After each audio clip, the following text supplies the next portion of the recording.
anything that you learned from that. So that was Mike Carmody. So that is on our YouTube channel. So if you did miss his listing presentation, I would definitely recommend that you go in there and watch it.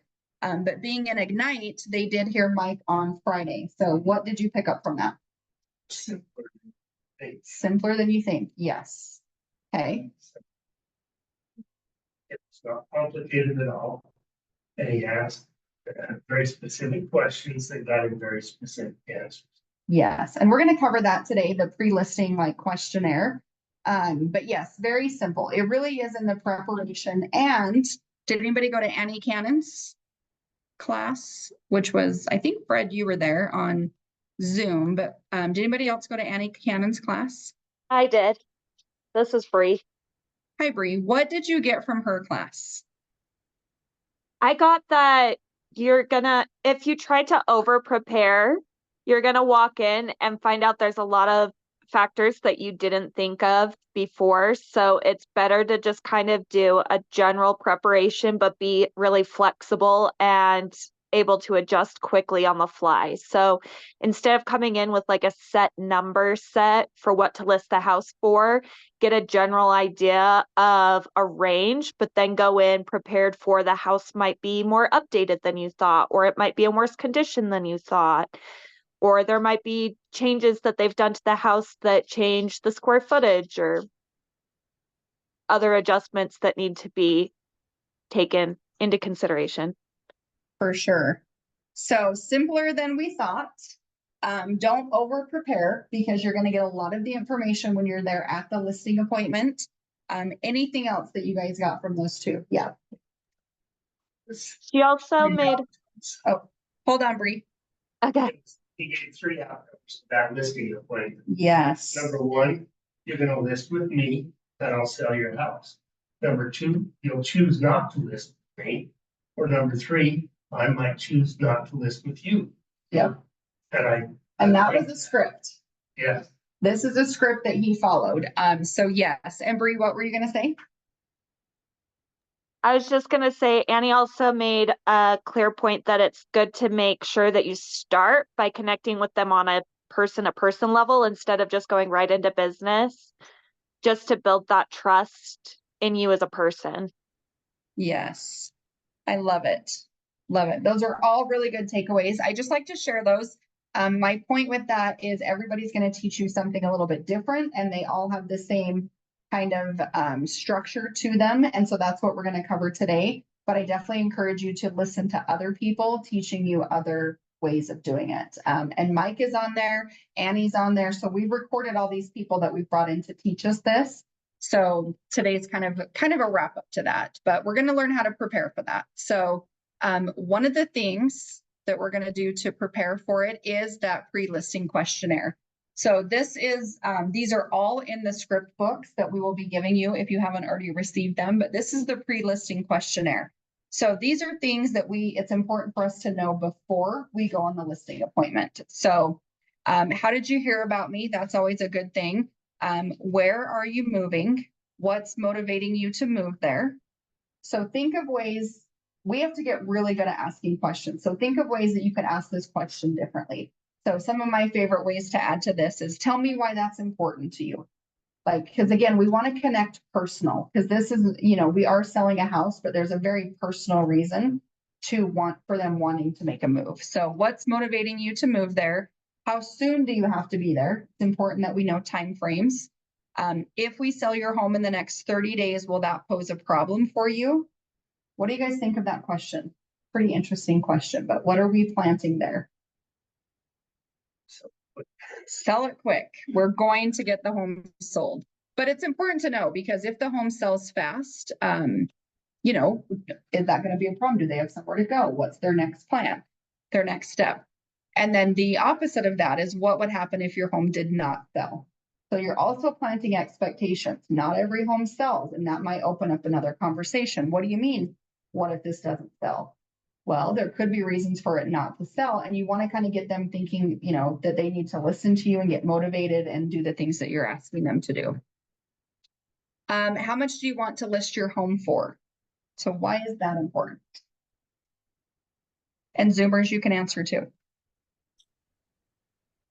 Why is it important to know what they want to list their home for? You can see how realistic their expectations are. Exactly. And it gives me, because again, this is the pre-listing questionnaire, so it really gives me a good idea of what they're hoping I'm going to show up with when I get to their house as far as a list price. And then, yeah, you'll be able to tell, like, are we on the same page? Are we not on the same page? What's going to happen when we get to this appointment? So it's just preparing you and preparing them too. How much do you owe on the property? This is a very important question. The way that I say it, I don't know, does that question make anybody uncomfortable to ask somebody, what do you owe on your house? No? No, that's necessary too. Good. I'm glad it doesn't make you uncomfortable. I think it used to make me uncomfortable. So what I say is remind me how much you owe on the property, like they've already told me. So whatever you got to do to this script to make you feel comfortable. But it's super important that we know how much they owe on the property and what they're thinking that they want to list for. One other item in here that Marcel, if he's still on here, can chat about is doing a net sheet. So coming prepared, I always come prepared with an estimated net sheet that's going to show them, what are the fees, because there's a lot of fees that they don't think about. Everybody thinks it's just commission, but you have title fees, you have taxes, you have other things that are all going to show up. So in an estimated net sheet, that's all going to be on there. Marcel, is there anything you want to add to the net sheet conversation in preparation for that? Yeah, a lot of times people don't think about tax preparation and title fees or any other fees. So yeah, if you ever need a net sheet or just kind of want to see what one looks like, whatnot, reach out to me. I can prepare one for you. I have a spreadsheet that kind of makes it simple. So yeah, just let me know. Awesome. I would love for you, I know you're driving right now, but just put it on our to-do list to have you show us your spreadsheet of the net sheet, because I know that would be super easy for everyone. Okay, will do. We should have you teach us that. They also have a really cool software and things like that. So use the people in our world. Again, these people are going to be on your team and you want to have them help us create all the stuff that we need to prepare. So net sheets are very important, finding out what they owe, letting them know I'll be sending you a packet of information. Will you take a few minutes to review it before we meet? So this is something we do have the listing packets. This is something that is designed to have you stand out. So if they are meeting with other people, this is going to have you stand out for them from those other people, because chances are nobody else gave them a packet of information before they got there. So in those packets of information, in a lot of the seller's guides, there's questions in the back. And if they take the time to fill them out, it will help you when you sit down with them to make that meeting a little bit shorter. And then the last one, which I think is really hard to see on here, is, yeah, sorry, you can't see it on there, is this actually. Oh, do you have any questions before we meet? Obviously an important one, but the very last one that you can't really read is, will all the decision makers be there? Has anybody had an appointment where all the decision makers were not there? I feel like we've had a couple on this. Yes, and it's so frustrating. I learned the hard way. Yes. So we definitely have to ask, will all the decision makers be there? So what happened, Kelsey? Tell us your story. So you were excited, you booked an appointment, you show up, and what happened? It was a listing appointment, and they're trying to decide if they want to sell the house or rent the house. And we went through the whole thing, and then it's like, well, my wife's not here, and I need to talk to her. And we could have just got all the things resolved if the wife would have been there. Yes. So how did that progress? So you obviously, did you get anybody to sign anything, or did you have to book another appointment, or how did you progress when they were not all there? Oh, we're at a standstill now. It's really frustrating. They're out of state? No, like I haven't been able to make progress since that appointment. Oh, okay. So we don't want to what if this scenario, but what if they were all there and she was sitting there and they signed it? They could be moving on to selling a house and onto a closing by now. So super important that all the decision makers will be there. When in doubt, I get asked this too, like flipping over to the buyer side, people will ask me, What if the husband and wife are going to buy the home together, but the wife's not going to be on it, or we're not sure with the lender, any of that? When in doubt, have everybody sign the contract. An agency document, it will not hurt. So if you sit down with these guys and they say, well, I'm not sure if my wife's on title, or I'm not sure, you can prepare for that. You can get a title report before you go, or just have everybody sign. Just assume that everybody's on title, because it won't hurt to have too many signers. It hurts you to have not enough. Does that make sense? Thanks for sharing that, Kelsey. That is a hard lesson to learn. And I know you're not the only one. Any questions on the pre-listing questionnaire or how that can help you? This is something you would do over the phone before you go.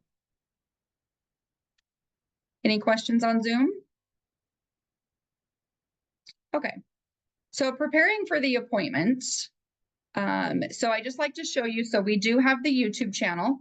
So you guys can get in here and you can see everything that's in here to prepare.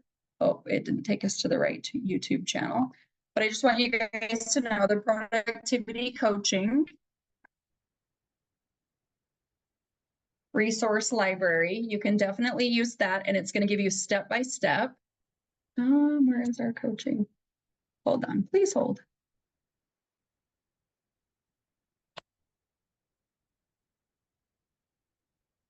So there are checklists and everything in there that you guys can use. Hold on, it's in one of my tabs, Ryan. Just which one is the question?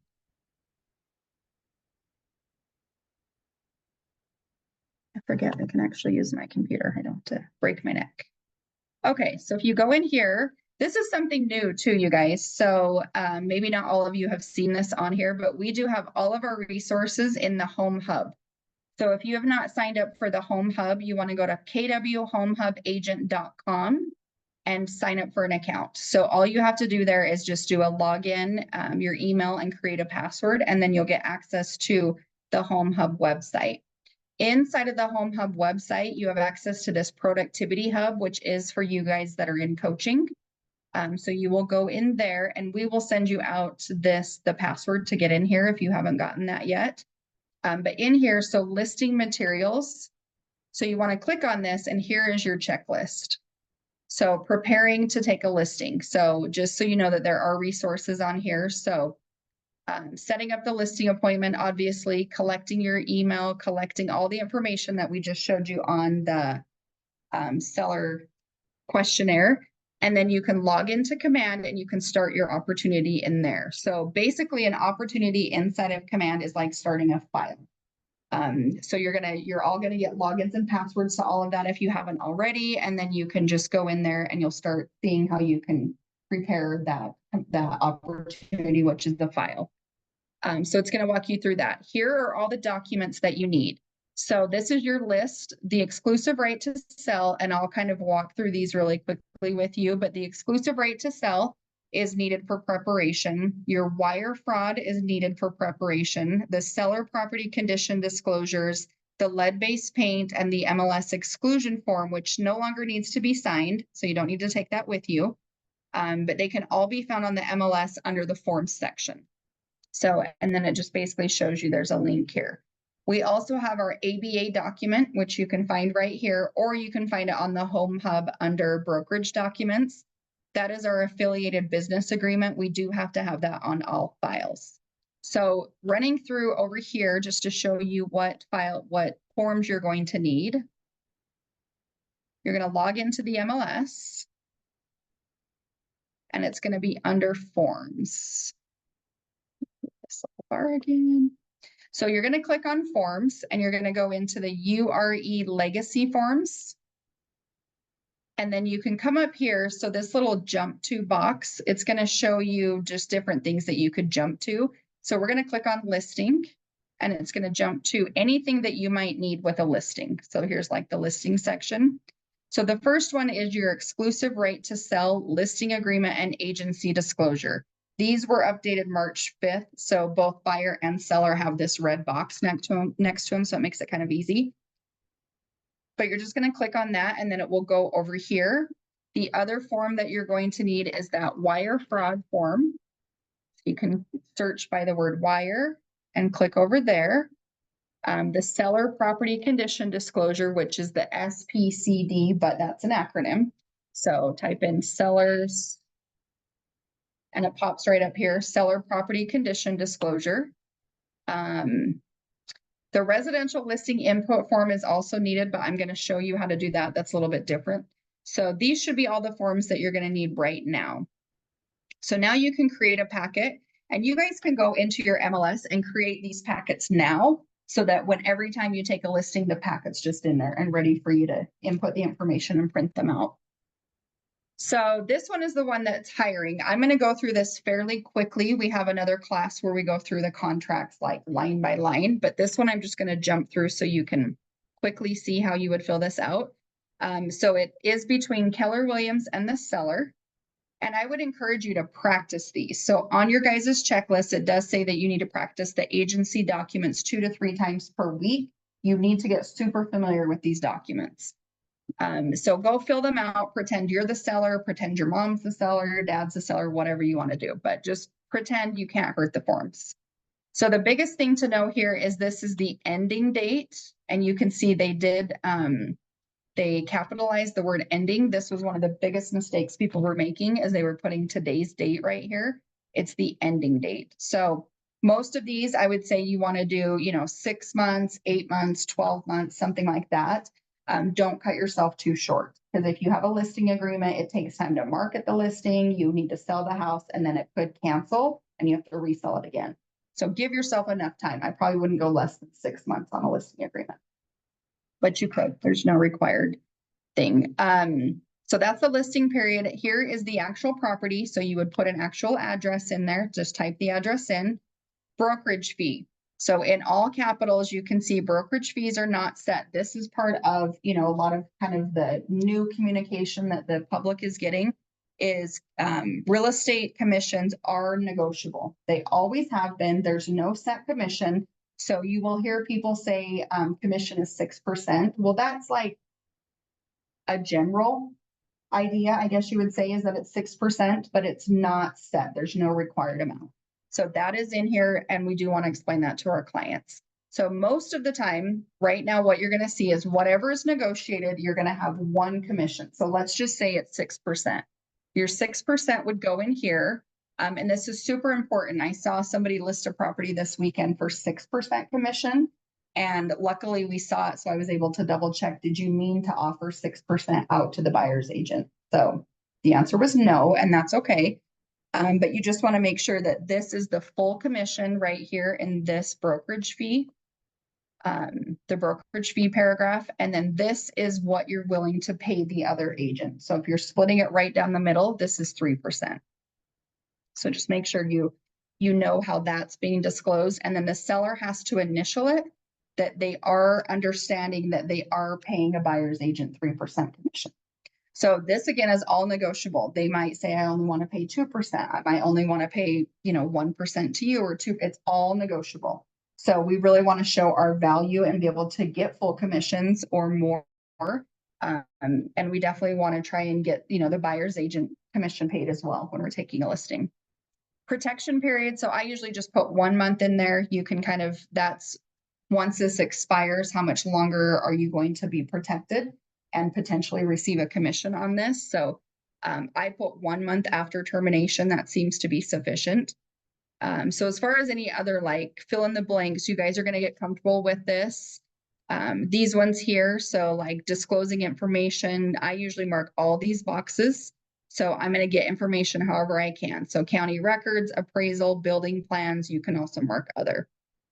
This is what you're basically saying that they are agreeing to, giving you keys to the property, putting on a key box. So taking a listing, you also want to be prepared with a key box to put the key in and a sign for the yard. So you want to start preparing for those. So if you were to take a listing today and you don't have those things, we do have options for you, but start thinking about you need to buy a key box and you need to start buying some signs. Doesn't have to be done today, but those are things you're going to need to be prepared with. There's lots of people you can buy them from. So I get my signs made and purchased from Sandberg Signs. That's right here on 7200 South and State Street. And you can walk in there and buy open house signs and stuff too. So they've been around a long time. A lot of other people here will get them from Alpha Graphics. Where's anybody else gotten signs from? Those are my recommendations. Any other ideas? Okay.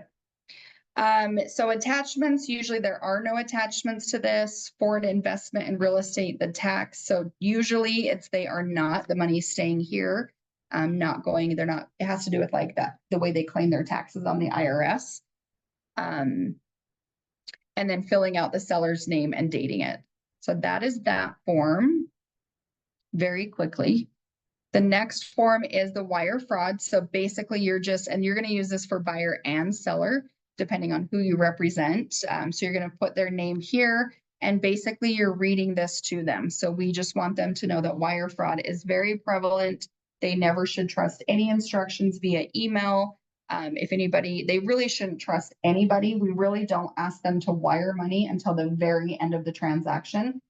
Sometimes we will ask them to wire earnest money in. We do that through an app that attaches right to their bank account. So just everybody be very safe. So how wire fraud happens is the email will come through to your client. So people literally are hanging out in emails watching for a real estate transaction to happen. And then they will disguise like your email and go to your buyer and say, hey, we need you to wire $2 million to this account. And just like that, they take the money. So just warn your clients up front. We don't want to wire money anywhere without me knowing about it. If they were to ask me, hey, I just got a notice to wire money, the only time they're wiring money is either earnest money or at the end, I would have them speak directly to the title company, or they can get the instructions straight from the title company at closing. Marcel, are you still on here? Is there anything you want to say about that? Oh, he might have jumped off. He goes to kids' soccer practice. No, sorry, I'm just trying to get off sorry. mute. You're good. So sorry. Anything you want to say about wire fraud? Yeah, be very, very careful. I guess it's always good to make one extra call, 2 extra calls. Have your client make an extra call. They might get annoyed because they want it to be a smoother transaction or smoother process as far as receiving money and all that stuff. But there's too many sad stories out there where people just are in a hurry, cut the corners, and then they lose their money. So crooks are they're getting creative. So just be careful. Yes, very creative. So, okay, just be aware. All of us need to be aware. So the next document in preparation for your listing appointment would be the seller's property condition disclosure. So this is something I take and I give that to them as their homework. So this is one of those documents we really don't want to touch for liability reasons. So you don't want to come in here and click yes or no. The most we would do is fill out the name and address and print this out. Excuse me. So you would take this with you and I just say, this is your homework and you need it back. But by the time we get an offer.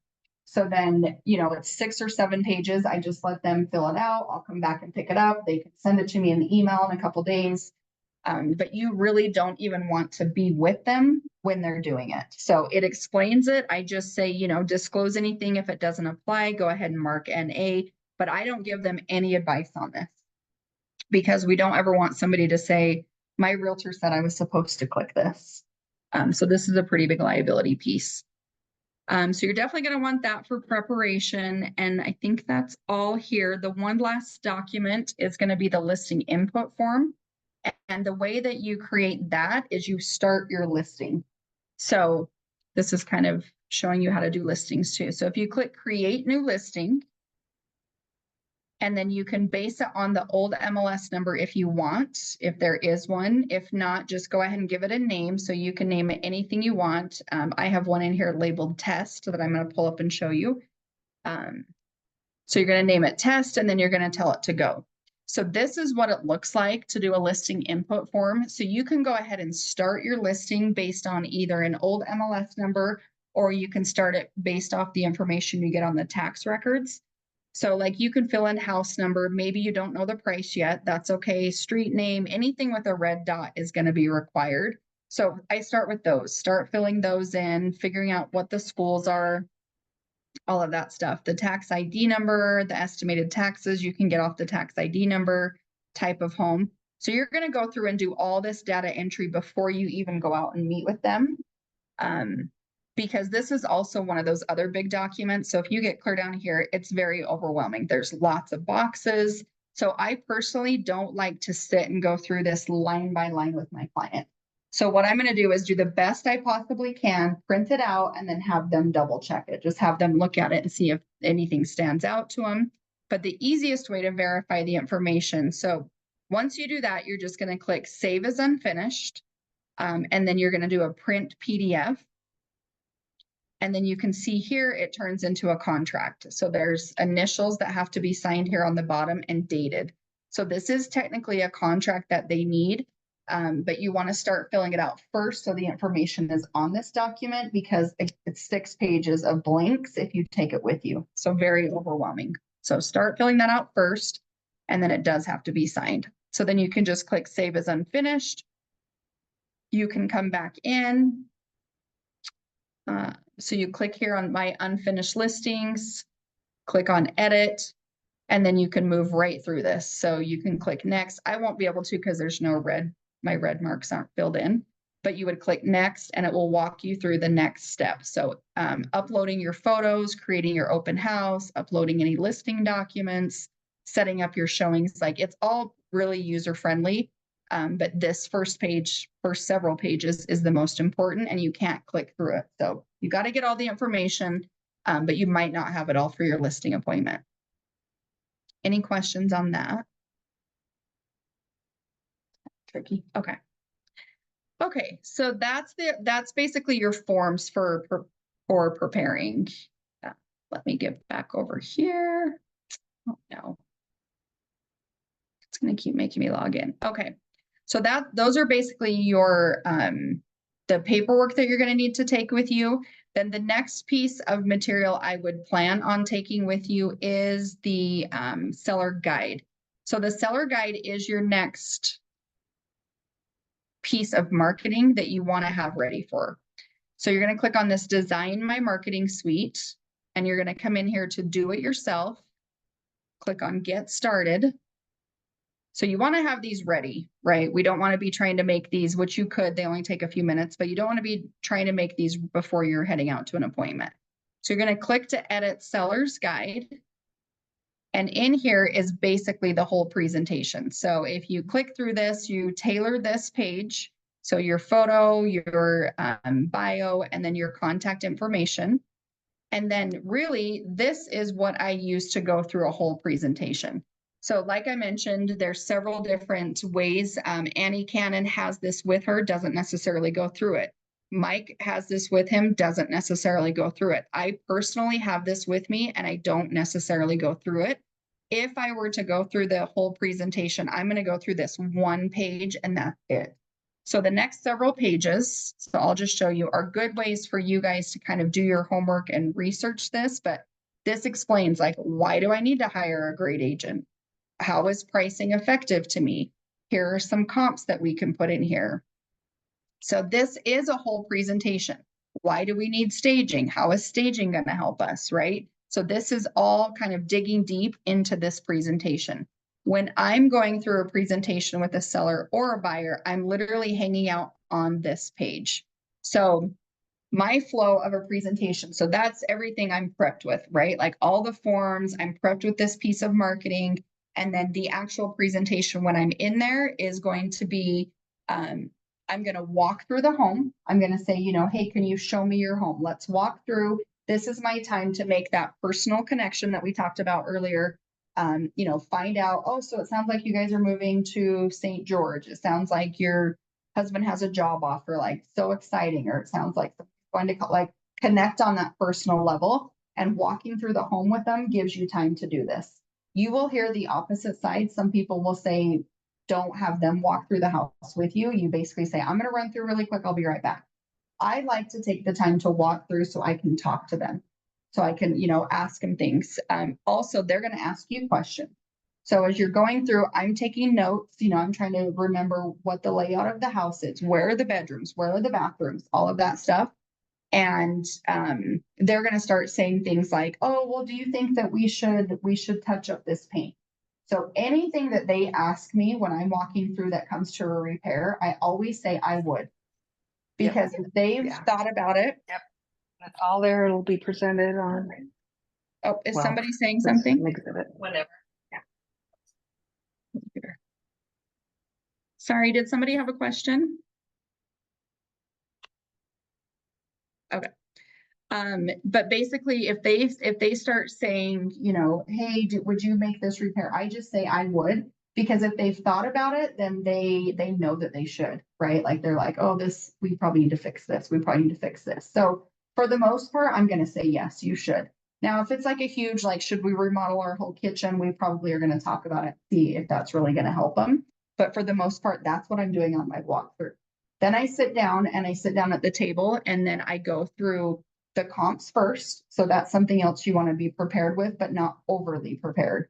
Running comps and doing a CMA, we have another class for that, but that really is just preparing some of those comps, and they don't have to be perfect. So that's the other thing. Until you've seen the house, it's really hard to give an exact pricing on it, but I'm going to come with kind of the highs and the lows of that area so that I can sit down with them when they know they're like, my neighbor listed at this. I'll be like, oh yeah, it's right here. Your neighbor's remodeled, your neighbor's bigger, your neighbor's smaller, whatever the case may be. So I'm definitely going to take the comps, and then together we'll come up with a price. Once I've seen the house, once we've determined what we need to do we need to hire a stager? Do we not? So a lot of things that will come up in that conversation. But going back to this, I'm going to talk about pricing. I'm going to talk about potentially staging their home. Oh, sorry, wake up. That was so loud. But I'm going to talk about potentially staging their home. So just so you know, for me personally, when you listen to Annie Cannon, her whole, her marketing piece, what makes her stand out is her staging. That's her passion. She is going to spend thousands of dollars staging a home. I personally am going to bring in a stager who's going to give them a staging consultation for $150.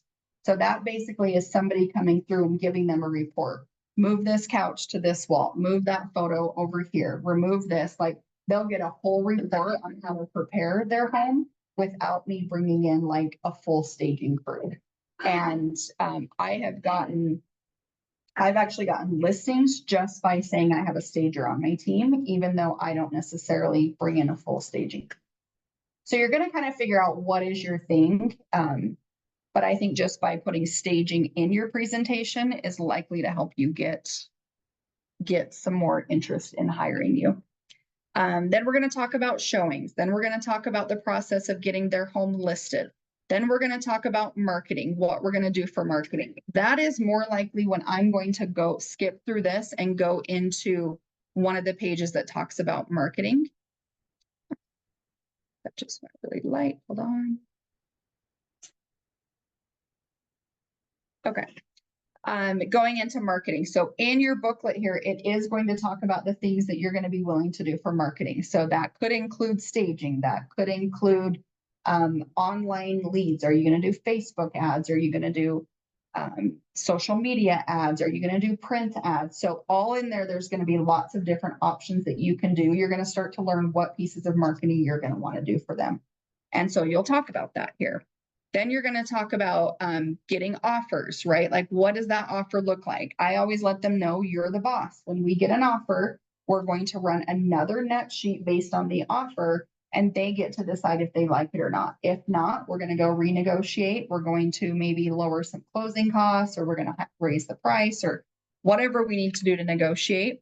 Then we'll be going under contract. So I do let a seller know once they go under contract, it's pretty hard to cancel that. So they want to be very certain, hence the net sheet. I always want to make sure that the numbers are as accurate as possible with the seller, because like a buyer, if they don't like the numbers, they can cancel. They can back out and not lose any money. It's not the same way with the seller. So we need to make sure that when they go under contract, they're very certain and comfortable with knowing what the numbers are. Going back, it's again why it's so important we know what their payoff is too. So we'll help you get ready for all of that.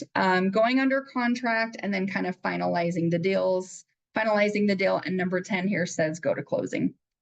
So there's a lot that happens, but that's pretty much the whole presentation. If there's any kind of, at this point, I would say, okay, do you feel comfortable moving forward with me? Would you like to hire me? I'm closing the deal all the way through. So if they start making a list of repairs, I'm like, oh, okay, so when are you gonna get the repairs done? Are you gonna do it this weekend? They're like, oh yeah, we'll do it this weekend. I'm like, great, I will have the photographer in here on Monday. So I'm starting to close the whole thing throughout the process. Otherwise, it will be like, oh yeah, we'll get the repairs done in the next couple weeks or so, and then it just doesn't happen. So anytime they try to push you off a little bit, I'm trying to kind of close them. If they're like, we need 2 weeks, then I pull up a calendar. I'm like, okay, great. So 2 Mondays from now, my photographer is going to be in here. And then 2 days from that, we're going to get it listed. And then 2 days from that, we're going to do the open house. So I really get into a calendar. That's how I start closing them, is picking out dates. And then once we get to that point, I'm going to have them sign all of the paperwork that we went over and explain to them the paperwork and timeframes. That's why it's important to know, like, are they looking to sell in a month? Are they looking to sell now? Looking to sell in 6 months? I'm going to get them to sign all of that. If they're not comfortable, once I've gone through the net sheet and once I've gone through walking through the house and talking through the comps, then I will pull out this package and go into it a little bit deeper. But for the most part, people, and I think I already mentioned this once today, but people don't necessarily care so much that we've won all these awards. They don't care how much real estate you've sold. So if you're new and you're thinking, oh my gosh, what am I going to do when they ask me how much real estate I've sold? Most of the time, nobody asks that. They don't necessarily care. They really want to know, how are you going to help them make the most money possible with the least inconvenience, is what they want to know. So all this stuff and preparing for it is what's going to really help you get through it. So that is pretty much my whole presentation, from preparation to the marketing pieces to what I'm actually saying and doing when I'm in the home. And I want to point back to what Reed picked up from Mike's is, the 3 things, how you rattled that off. That is a script. And there are lots of scripts for you guys to practice and go into that are on these in our resource library. There's lots of different ones. So you kind of want to play around with the ones that make you feel comfortable. So the one that you heard him say that Mike did this week, it's all a script. What you're hearing Annie's is pretty much everything she said came from a script at one point, and now it just rolls off of our tongue. So He read that script. Yep, he read the script. He literally takes it with him. He prints out a script and takes it with him. Like the questions, he's just like, okay, this. So nobody's going to say, hey, what's in your hand? So take your scripts with you for the first little while, and he's been doing it 20 years and still carries a script with him, and he just writes right on it. So, yeah. Things, phone conversation he had before, he has the answers right there. Yeah. And I don't know about you, but I don't remember. So I'm going to have it written down. Yeah. Yeah, you might forget your process, or that's why I really like having the marketing piece with me. Because even if you, like I said, if you didn't even know what to say, like you could just go back through this one presentation and like, what do I say next? What do I say next? Oh, we're going to talk about how it's going to go live. We're going to talk about the actual listing, or we're going to talk about how showings work, or we're going to talk about what does staging mean. So wherever you get off in your presentation, this is really a very helpful guide to get you back on, which is exactly what the scripting is doing. Getting you, when you get off track, get you right back on. So any questions on presentation, presenting to a seller? Any questions, thoughts, ahas? Those of you that have done them, have you done them very similar to this way, or have you done it another way? I have a question. Yeah. So with the seller disclosure, what if like they come across a question that they might need help on, or like a little more explanation? Are you allowed to help them, or would you recommend doing Yeah, something I mean, you can definitely help them. I had a scenario, and I don't think she's on here tonight. I had a scenario where their kitchen had flooded, and they did replace it, they repaired it, they did an insurance claim and all of this stuff. So when she gave them the seller's disclosure, she knew that it had not been disclosed. So then it's tricky too. Like, do we go back to them and say, hey, I read this and it's not disclosed the way I think it should be? You have to be careful with that too. But you can definitely answer their questions. So she basically went back and said, hey, didn't you tell me that you had a flood? Can you make sure it's disclosed on the disclosures? And they made a couple adjustments, but they still didn't really disclose the way that maybe we would disclose, and that's okay. We want them to disclose it in their own words, exactly how they feel like it was handled. So if somebody had a question, I mean, I'm trying to think of what the question could be like. Hey, we had a leak in the bathroom and a plumber came and fixed it. What should we say? And I would say, just go ahead and write that. Just go ahead and tell me exactly what happened. So you kind of want to push it, you want to help them, but you want to push it back on them so that they are answering it in their own words. Okay. Is that helpful? Was that Antonio? Yes, that was helpful. Thank you. Okay. You're welcome. Any other questions when it comes to presenting to a seller or preparing for it? I know we kind of went through that fairly quickly too.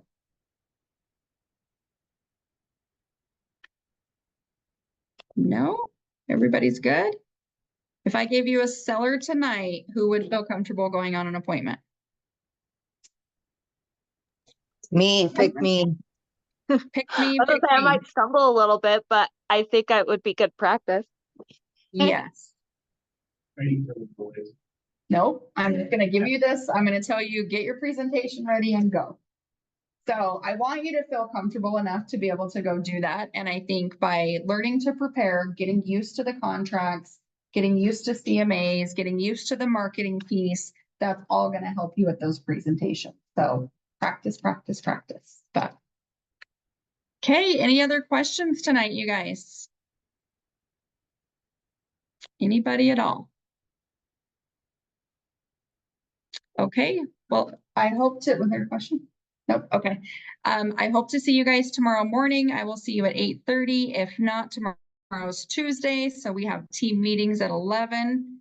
Make sure you come to those or jump on Zoom. But yeah, that's about all for tomorrow. So have a good night, you guys, and let me know what else I can help you with. Thank you. Thank you, You're- Terry. You're welcome. Have a good night. Thanks, you. Terry.